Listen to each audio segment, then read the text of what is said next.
Each year, a marine biology class from Wright State University takes a trip down to North Carolina. There, they work at Duke University's Beaufort Marine Biology Lab.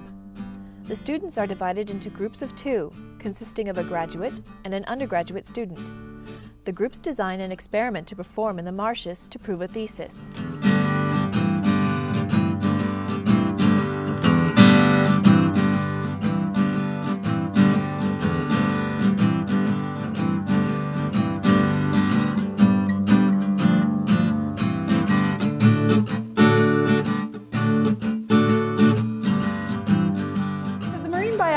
Trip is something that we've done at the university for about 25 years, and various people have taught the course.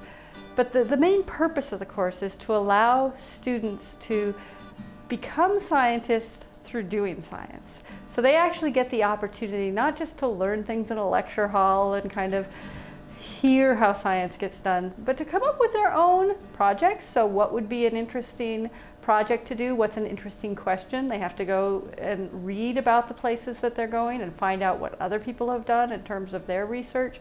And then they have to come up with their own interesting questions.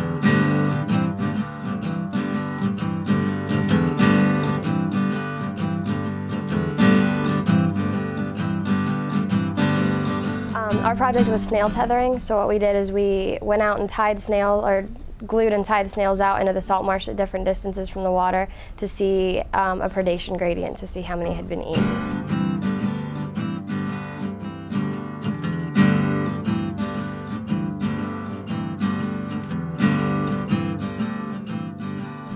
We were looking at snail predation, so had to go out and collect our snails. We wanted to look at how much predation was happening in the marsh, so we looked at the water's edge, into the marsh and then out of the marsh, and we just wanted to see if the blue crabs were eating the snails more in reference to different areas of the marsh.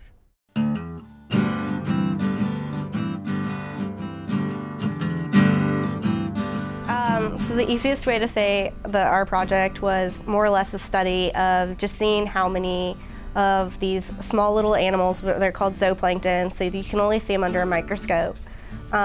We just wanted to see how many were in just a liter of ocean water. And so we were just trying to collect some water and then just count all the organisms that we were seeing.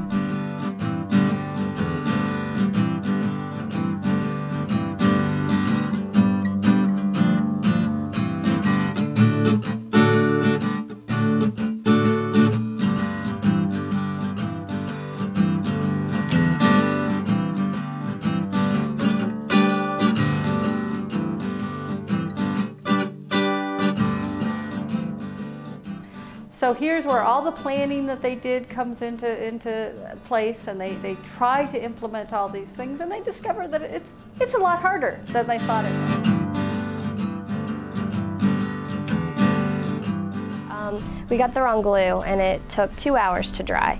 So we had to hold 120 snails still for 2 hours until their glue dried, and it was impossible. Yeah, we had a few problems. One problem was the tethers were a little bit too long, and sometimes the snails could crawl up the pools and kind of hide inside, and then you couldn't really, the crabs couldn't get to them. Our experiment would be something we would definitely do different.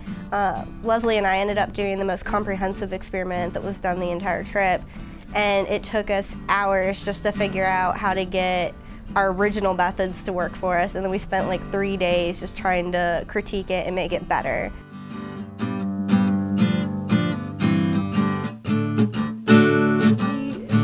People to become field biologists by this experience because they have fun. Even with all the frustration and all the things that don't work, a lot works, and it's a really neat environment.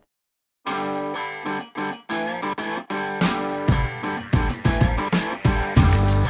what you want. Ah! Seaflip? You're gonna sport me. It was amazing. It was more than I expected.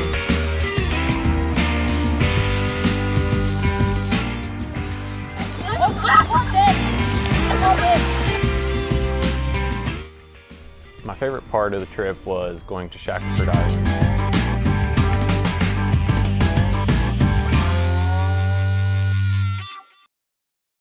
So it's pretty neat to see all of the stuff that you would never see in Ohio.